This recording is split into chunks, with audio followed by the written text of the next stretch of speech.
A lot of my videos are about chain maintenance and bar maintenance. So the whole idea of keeping your chain sharp is to save yourself and your saw a lot of time and money. So what happens if you don't? What happens when it all goes wrong? Well, that's what we're going to look at today. So what we're looking at here is the cutting equipment off this Stihl 038 Magnum. This is a reasonably old saw, made in Brazil. A lot has been said about these things over the years, but at the end of the day, they're unbelievably solid and rugged for what they are. They're not the lightest thing, they're not the most powerful, but the crap this thing tolerated and still runs is incredible. So this saw was purchased as a non-runner. All that was done to it to make it run was all this cutting equipment was taken off, the sprocket, the clutch drum, the bar, the chain, some fuel put in it, and a 4047, a 25-inch hard nose bar, and some 404 semi-chisel went on it. This is what it did.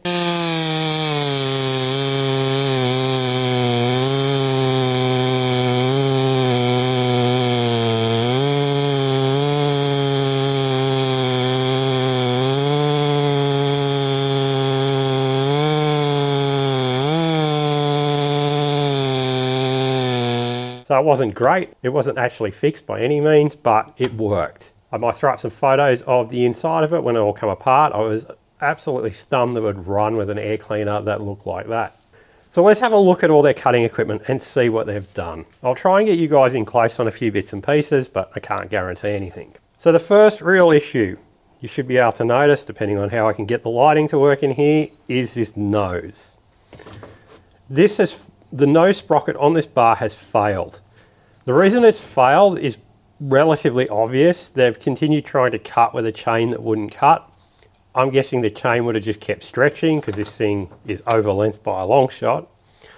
It just kept retensioning it, and what it has done is it's separated the laminate bar, this will happen with a solid bar as well, but it's spread the nose tip. When it spread the nose tip, the chain's been able to get down the side of the sprocket, and it has just welded the sprocket to the outer bar rail here. Like, I cannot separate it off the rail. This is tremendous amounts of heat that has occurred when this bearing in the end has failed. So this bar is absolutely done. You can see by the amount of wear that was running around it before this occurred, there was big issues. They kept going for quite some time as well. It is completely folded over, a huge lip at the end, which on a sprocket nose bar, the chain should never touch this end. You can see the big divots on either side, just how much of that rail has been folded over. It has completely distorted the rails. The bar has not separated further down, however the groove is massively over width. There has been a lot of failures here, but it all comes back to the basics. Sharpen your chain. If they had done this, it wouldn't be a problem. The spur sprocket that is on this is about to split. It does happen if you just keep using them. They will eventually split the inner and the outer. This one is very close to doing that. The Oregon style ones have a wear indicator on them, and it's a good idea to replace them when you get to them.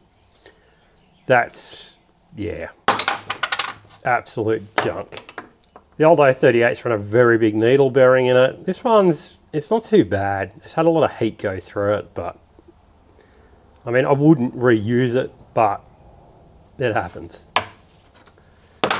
The chain that was running on this saw was a Carlton 63 gauge semi-chisel. It's not the chain's fault as such, it was whoever was sharpening it. Going around and looking at it, it has been sharpened on a grinder. When they've sharpened on the grinder, they've done quite a bad job of it. It's very inconsistent, which you find a lot with the cheaper grinders or people that aren't paying attention. Something else to note on this is the depth gauges have never been lowered. They have worn down to that level. They have not been lowered to that level.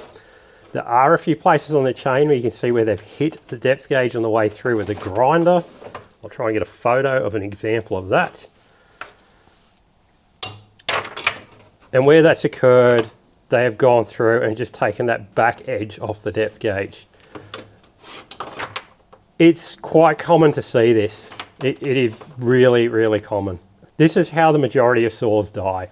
So they'll get so incredibly hot that they'll end up melting the exhaust side of the piston, or just generally something will fail and fail catastrophically.